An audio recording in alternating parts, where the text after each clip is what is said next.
Just thought I'd test your Bible knowledge to see if you deserve to come to church. There's no effort required. How many years from Noah to Abraham? This is based on the Bible chronology and scholars who've looked at timeframes. You got that right. Go to the top of the class. Good job. Approximately how many years from Abraham to Jacob? Everyone should know this, right? It's like 101 Bible. Yep, you got it right. Good job. Yay. Who's got 2 out of 2 so far?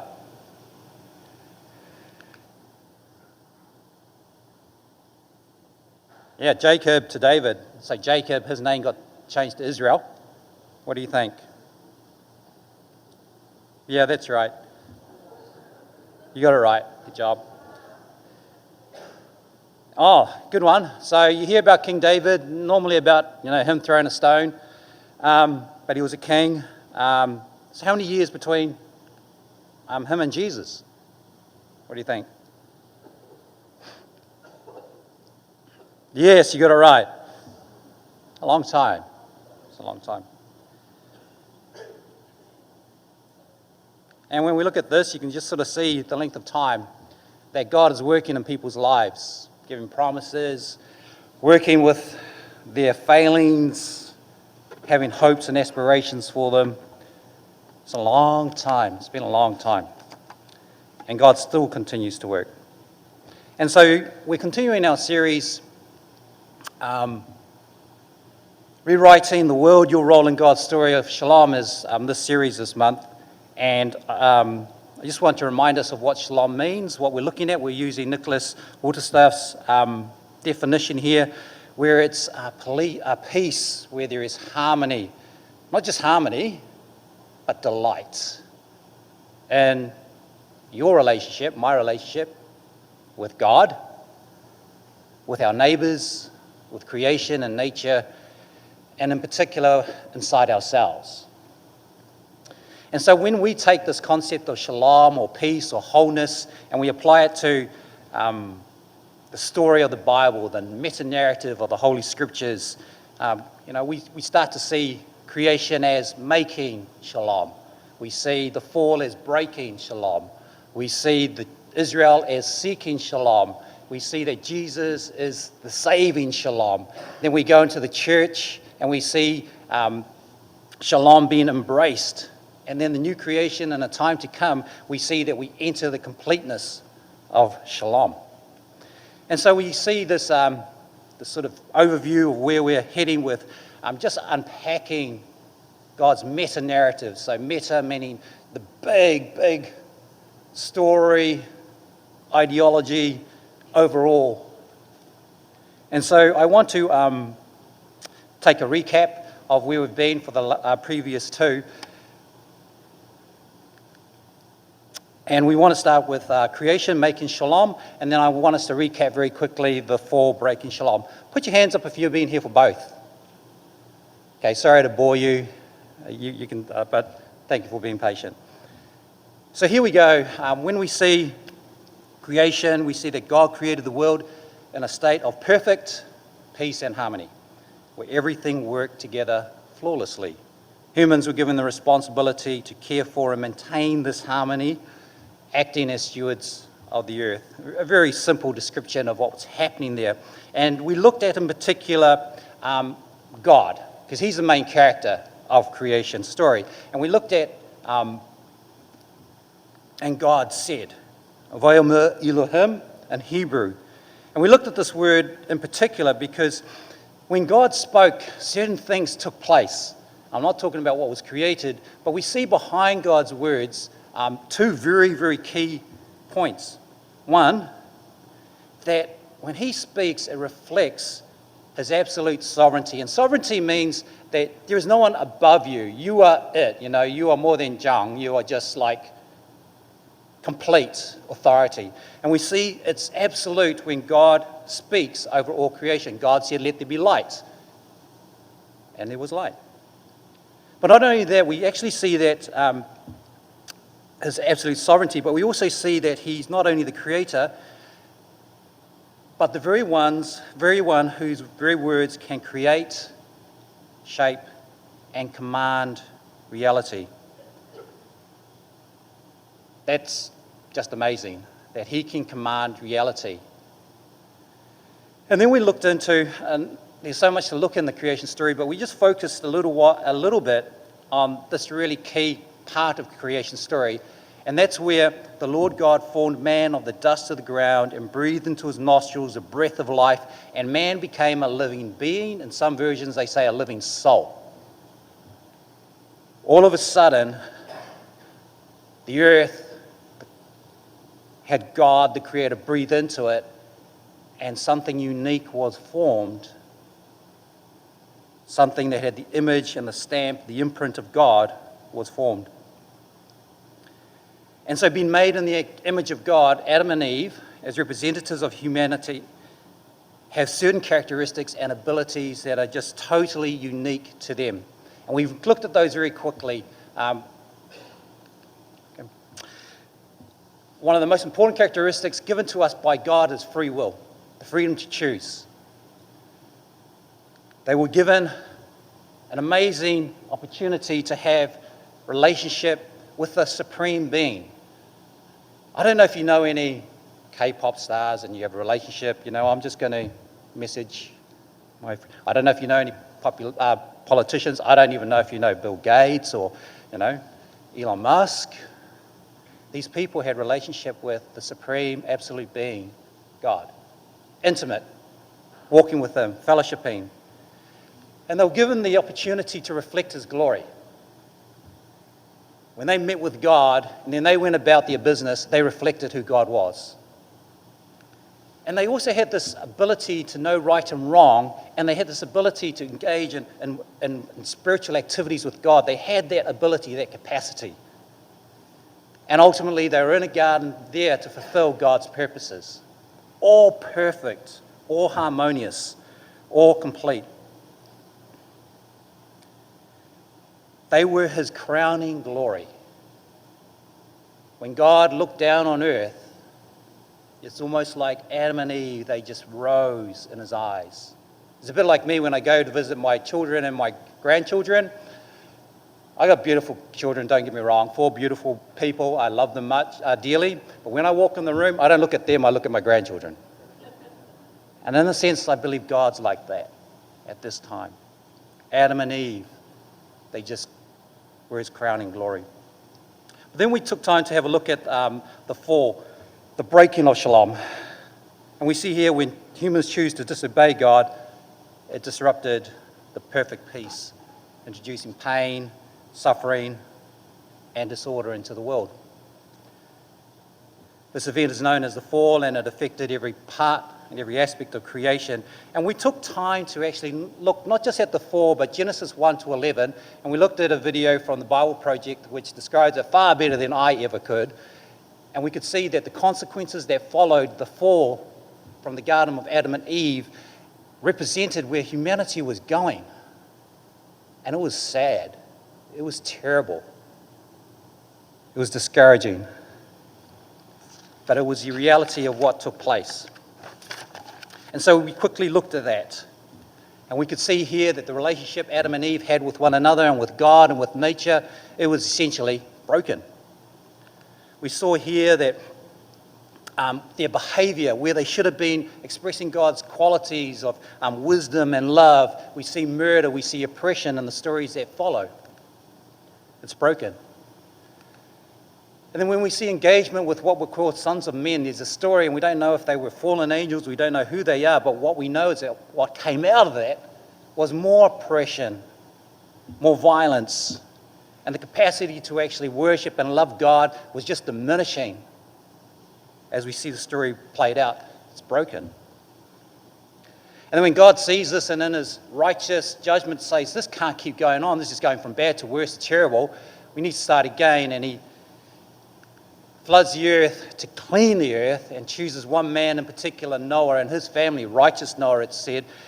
And even then, once Noah has come out of the ark and is set up to follow God, even he falls, and even with his son, sin continues.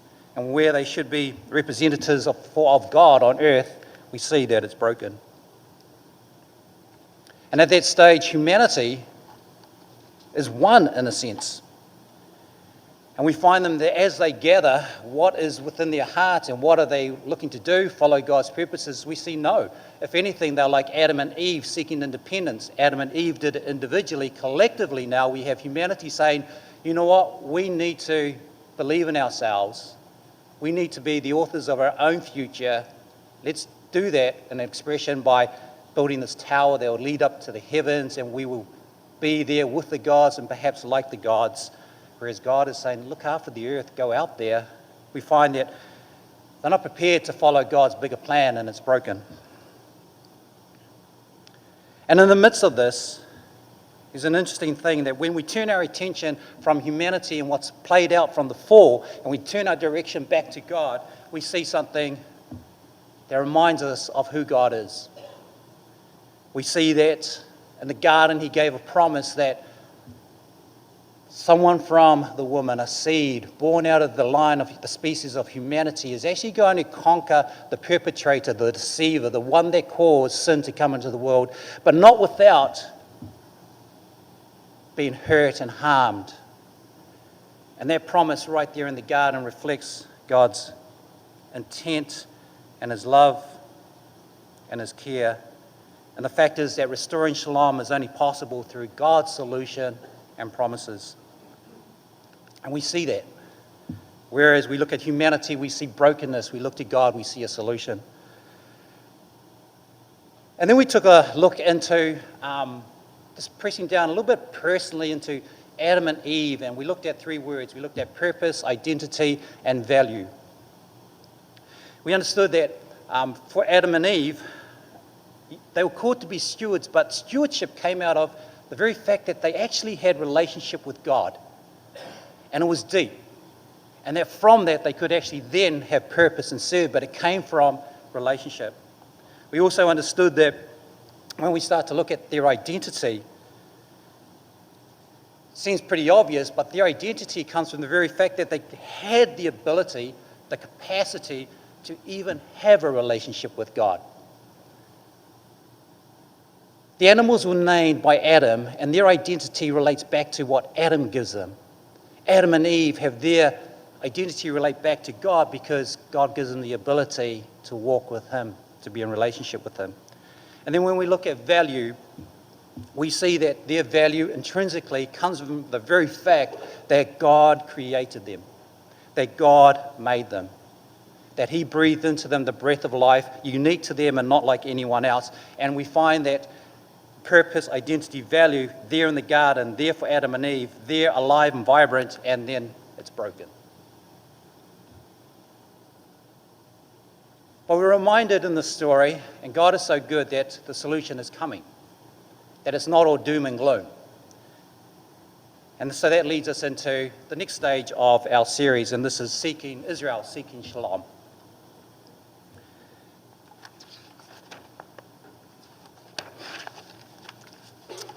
And so God chose the nation of Israel to demonstrate how to live in accordance with his laws and to restore peace. This stage is about Israel's struggles and successes in trying to live up to his divine calling.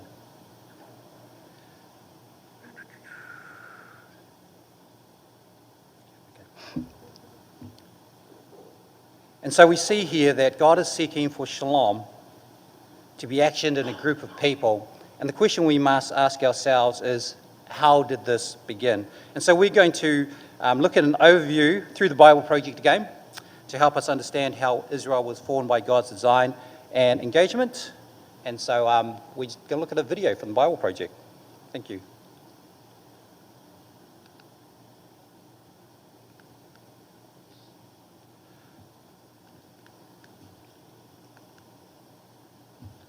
Thank you, David.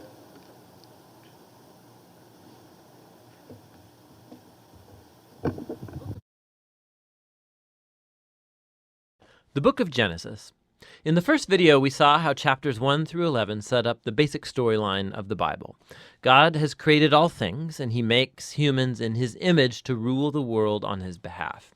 The humans choose sin and rebellion, and so the world spins out of control into violence and death, all leading up to the rebellion and scattering of the people in Babylon. And so the big question is, what is God going to do to rescue and redeem his world?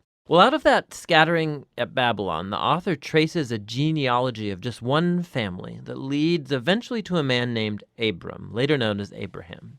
And God's promise to Abraham at the beginning of chapter 12 opens up a whole new movement in the story. God calls Abraham to leave his home and go to the land of Canaan, which God says will become his one day. And in that land, God promises to make Abraham into a great nation, to make his name great, and to bless him. Now, these promises are connected back to earlier parts of the book. So Babylon had arrogantly tried to make a great name for itself, and that didn't go over very well. But God, in his generosity, is going to bestow a great name on this no-name guy, Abraham. And God's blessing of Abraham echoes all the way back to that original blessing God gave humanity in the beginning. So the question is, why is God going to bless Abraham and his family? And the last line of God's promise makes this clear. So that all the families of the earth will find God's blessing in you. Now, this is key for understanding the whole rest of the biblical story. God's plan is to rescue and bless his rebellious world through Abraham's family. And this is why the whole rest of the Old Testament story is just going to focus on this one family, eventually called the people of Israel. This is also why Israel will later be called a kingdom of priests at Mount Sinai. God wants to use them to show all of the other nations what he's like. And ultimately, this is the promise that gets picked up by the later biblical prophets and poets who say that its fulfillment will come through Israel's messianic king, whose reign will bring justice and peace to all of the nations. Now, at this point of the story, none of that's clear. You just have to keep reading and watch the promise develop. And so the rest of the book focuses on Abraham and his family. First, Abraham himself, then his son Isaac, and then his son Jacob, and then Jacob's 12 sons. And the stories about each generation, they're united by two main themes. So first, each generation of Abraham's family is marked by repeated failure. They just keep making really bad decisions that mess up their lives and that put God's promise in jeopardy. However, God remains faithful to them. He keeps rescuing them from themselves and reaffirming his commitment to bless them and bless the nations through them despite their failings. So the Abraham stories. God had promised Abraham a huge family, but on two different occasions, he's afraid for his life because other men are attracted to his wife, and so he denies that he's even married to her, which creates, of course, all of these problems. And not only that, Abraham and his wife Sarah, they can't have children, and so Sarah arranges for Abraham to sleep with one of their servant girls, which also creates all of these problems in the family. But each time, God bails Abraham out. And in chapters 15 and 17, God even formalizes his promise to Abraham with an official commitment called a covenant. This is a classic scene. God invites Abraham to look up at the night stars and to count them. And he says, that's how numerous your family's going to be. And despite all of the odds, having no kids and no way to have any at the moment, Abraham looks up in the sky and simply trusts God's promise. And God responds by entering into a covenant with Abraham, promising that he will become a father of many nations, that God's blessing may come to the whole world. God asked Abraham to mark his family with a sign of the covenant, circumcision of all the male boys in the family. This is a symbol to remind them that the fruitfulness of their family is a gift from God. And so Abraham has lots of kids eventually, and he dies at a good old age. Now, the Jacob stories play out these themes even more dramatically. From birth, Jacob lives up to the meaning of his name, which is deceiver. He cheats his brother Esau out of his inheritance and blessing, and he does it by deceiving his old blind father, no less, and then he just takes off. He goes on to take 4 wives, even though he really only loves one, Rachel, and this creates all of these rivalries in the family. The only thing that humbles Jacob is being deceived by his uncle Laban, who cheats him out of years of his life. The tables have finally turned. And so it's a humbled Jacob that returns to his homeland. And in a very strange story, Jacob ends up wrestling with God as he demands that God bless him. Some things never really change, do they? However, God honors his determination, and he passes Abraham's blessing on to him. And he renames Jacob as Israel, which means wrestles with God. Now, it's this last part of the book, the story of Jacob's sons, where all the themes come to a head. Jacob loves his second to youngest son, Joseph, more than any of the others, and he gives him this special jacket. And the 10 older sons come to hate Joseph, and so they kidnap him, and they plan to kill him, but instead they decide to just sell him into slavery in Egypt, where he ends up in prison. Talk about family failure. But God is with Joseph, and he orchestrates Joseph's release from prison, and Pharaoh ends up elevating Joseph to second in command over all of Egypt. And so Joseph saves the nation of Egypt during a famine. And he also ends up saving his brothers and his family from starving to death. And so once again, we can see the folly and the sin of Abraham's family is met with God's faithfulness, who subverts even the evil of the brothers into an occasion to save life. And this is actually what Joseph says right near the end of the book. He says to his brothers, "You all planned this for evil, but God planned it for good, to save many lives."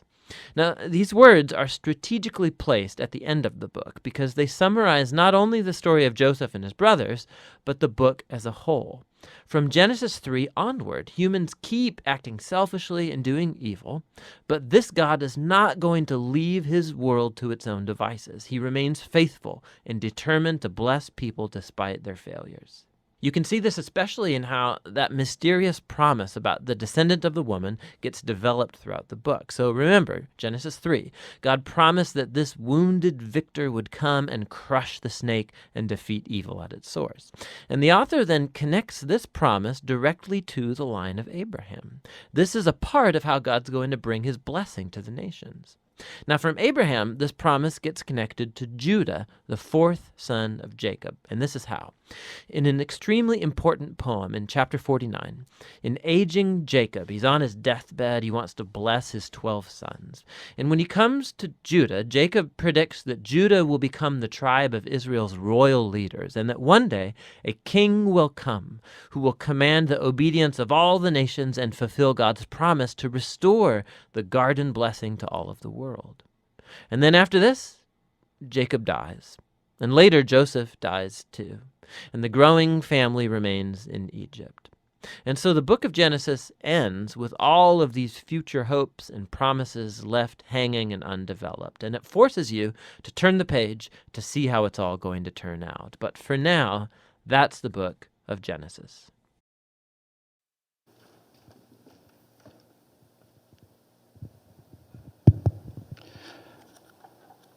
Told better and quicker than Mr. MOIMOI ever could. But I believe that we get the point there.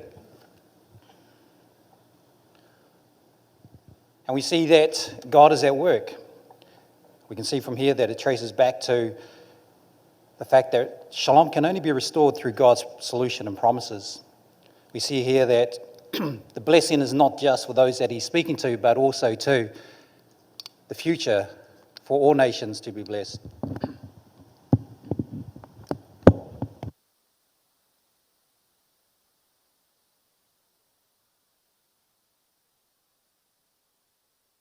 And we see especially that from one promise to the next, God is outworking shalom. So it's really important for us to be able to understand this concept of covenants. And I actually also want to now take the time to look at a second video from the Bible Project, and this is on covenants. And so, David, if yes, we could play that one, because we want to see the importance of covenants in God's story of shalom.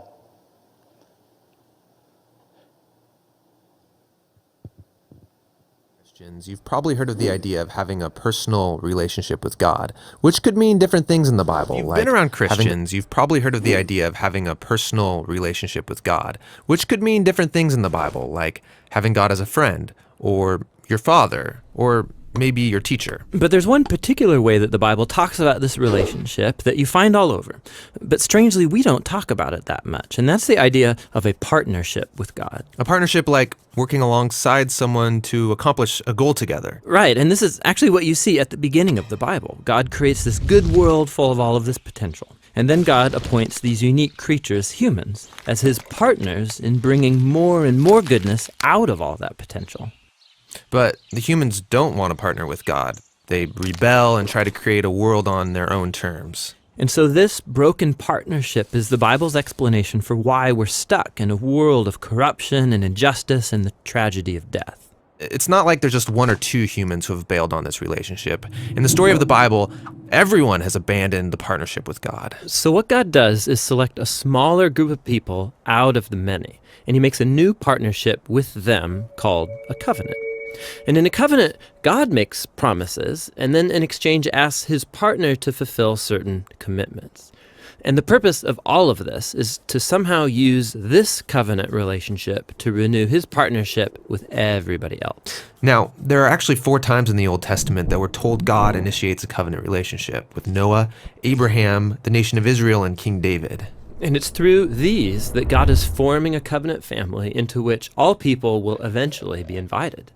So let's see how these work. The first one is with Noah. So in this story, God has just brought the flood to cleanse the world of humanity's corruption, and Noah and his family are the only ones left. And so God makes a covenant with Noah, saying, listen, I know that humans will continue to be evil, but despite that, I'm not going to destroy it like this again. Instead, the earth will be this reliable place for us to work together. Great. So what does Noah have to do? Nothing. And that's what's so interesting about this first covenant, is that God is promising to be faithful, even though he knows humans won't be.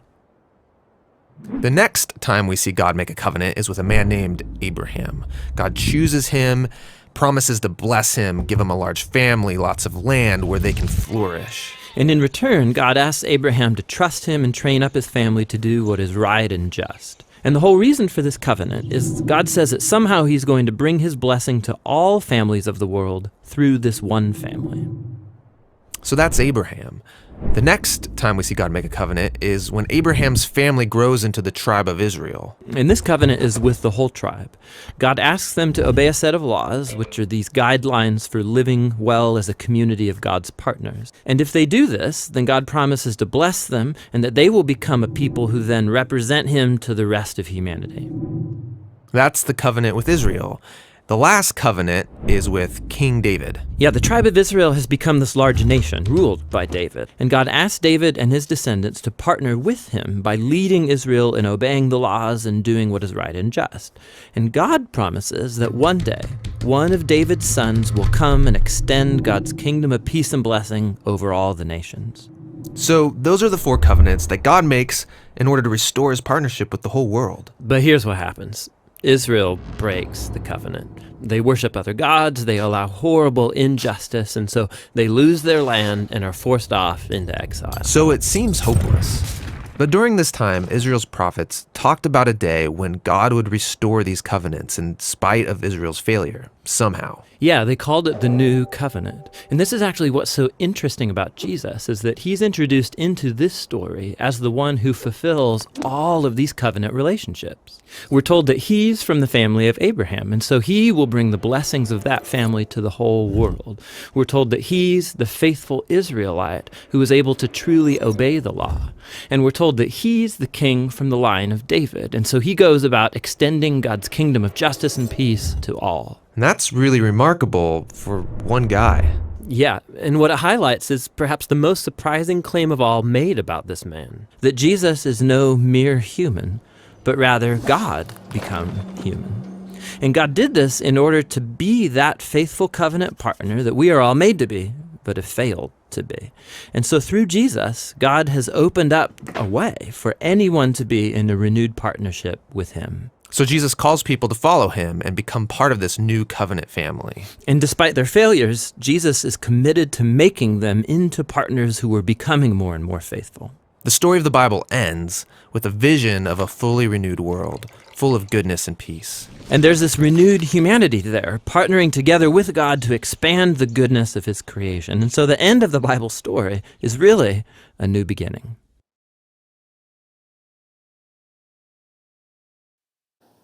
Turn to your neighbor and say, tell them what you think a covenant is now.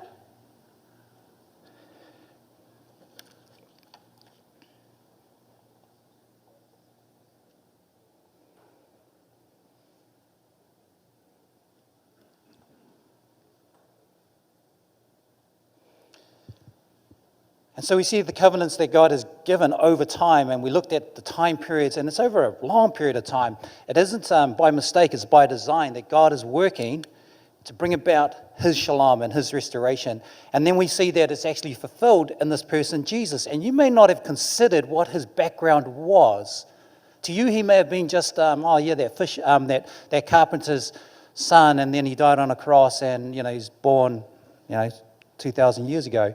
But behind him behind him are the promises of God, who is intent on building shalom. And we see that he fulfills them, and that he ushers in the new covenant. And this new covenant is found in Jeremiah 31:33, where God says through the prophet Jeremiah, "This is a covenant I will make with the people of Israel. After that time, declares the Lord, I will put my laws in their minds and write it on their hearts. I will be their God, and they will be my people." And so we see here that the promise given so long ago in the most dire, chaotic, depressed state of all humanity and creation is coming true in the work of God. And we see that as Jesus as our representative. And it's interesting to note here that we see that these aspects of free will that Jesus chose daily to obey God. We see in relationship that his relationship with God was harmonious. It was never broken until that time that he was upon the cross and he had the weight of all humanity's corruption, evil, and sin upon him. We see that morally he made decisions that were based on pleasing his Father, and that his spiritual capacity for worship towards God was never broken. He spent time in prayer, even in the most busiest times of his ministry. And we see that he said of himself that I came to do the Father's will. And that he could not do anything unless the Father sent him or gave him that ability. And so we see that when we press into the purpose and identity and value that was given to humanity at creation, in Jesus, we see that it's not broken, but that there is something different that takes place. And we're reminded that purpose comes from a deep relationship with Creator God, and in very simple terms, Jesus can lead us into a deep relationship with Creator God. He has the pedigree to be able to do that. Some of you want to be able to go to Ivy League colleges so you can say, hey, I'm associated with that college, that's my pedigree, that's how good I am. Jesus comes to us with all the promises of God behind him, deep covenants. When we look at our identity, we saw that for Adam and Eve and humanity, it came from having the ability to be in relationship with God, and very simply, Jesus can give us that ability to be in relationship with God. And you start putting these together and you start understanding why Jesus is so significant to knowing God. And then when we look at value, we understand that for Adam and Eve, this came from being created by God himself. And Jesus declared very simply that in him you could be made new. He's able to remake us. And so I wanted to look at it more on a very sort of come down from the covenants, from the big meta-narrative, look at it more personally for us, and really hone into this phrase, relationship.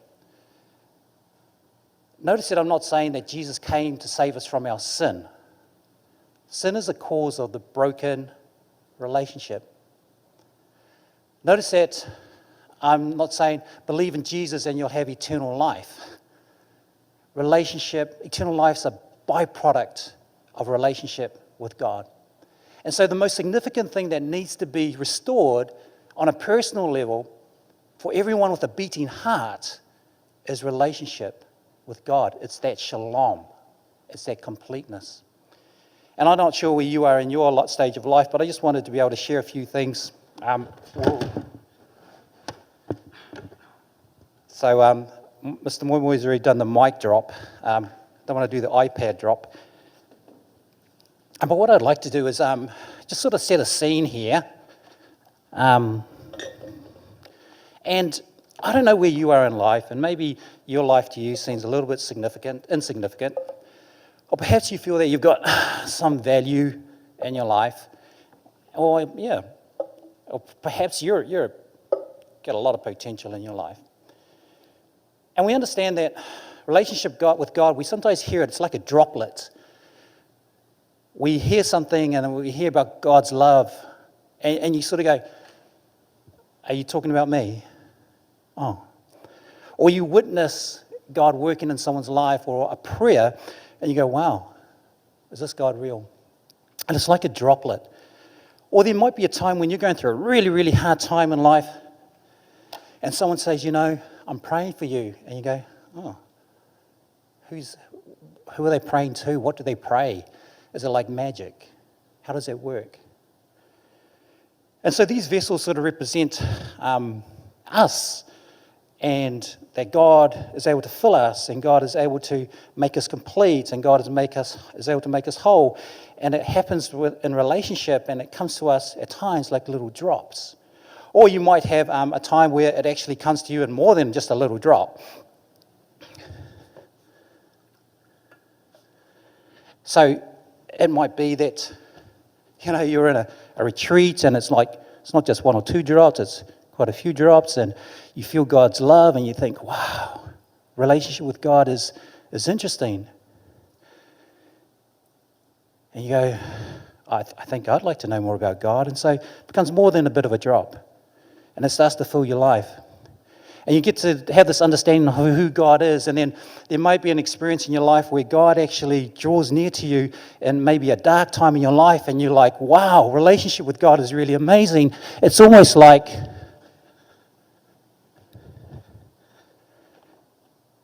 His love. I'm understanding that when He says He's faithful, He really is faithful. When He says that He's perfect love, He really is love. And we have that sense of filling from what God is doing. And that's amazing, because that's what God does. When He says He loves you, He wants to fill you with that love, and that's what He does. But I wanted to bring your attention that, God is actually more than that. And then when God says, I love you, He's not just talking about, I love you on a rainy day, you broke up with your boyfriend, or you got a bad result, or hey, you didn't get that mortgage that you were hoping to get, so now you can't buy your dream home.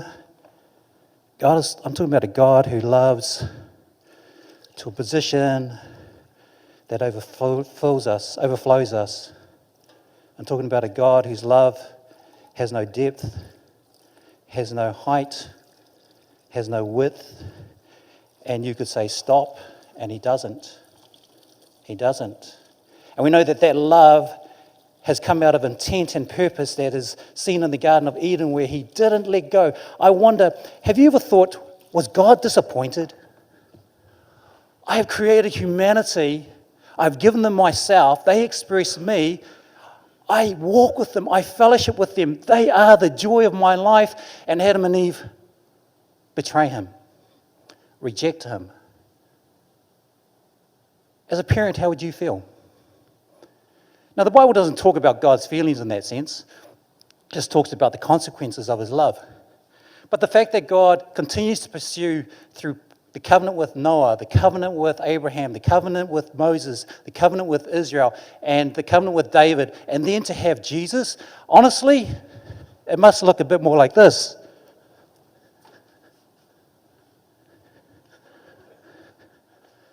And yeah, I know we laugh, right? But that's because we don't understand the depth of who God is.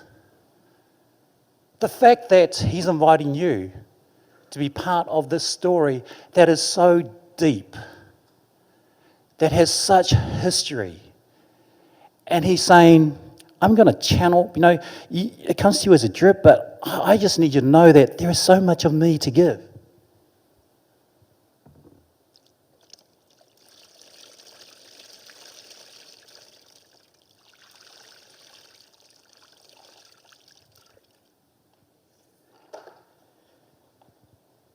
And it's so true that when we get down on a really personal level and we think of where we are in life, you might be going through deep pain. Have you ever considered the pain that God went through and seeing humanity turn on him again and again and again? You know those failings of humanity? They make you laugh, right? Until you look at your own life and you nod your head and go, yep. I know how that could take place, yep. And yet in it, God is constantly building and working his plan. That's not just that meta-narrative for the world, it's for you. It's for me. And so you might just feel that there's just a drop of God's love speaking to your heart. Please don't ignore that.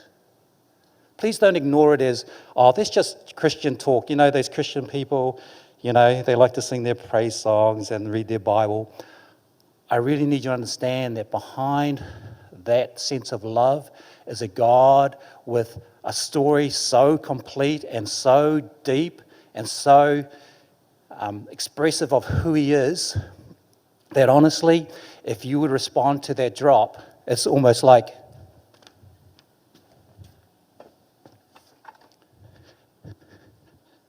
you got to say, God, what are you doing? You crazy? But it is like that.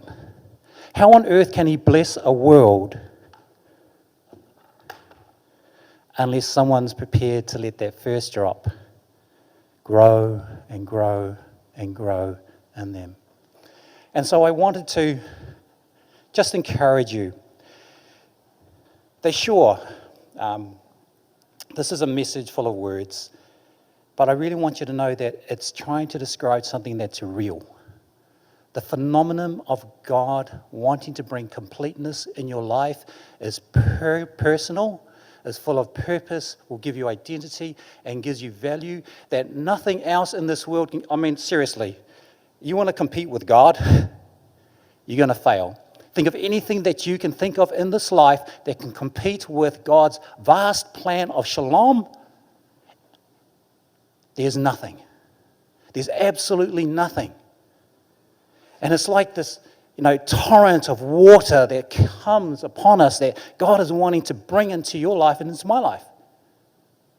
To bring that completeness and that wholeness. So, shalom peace.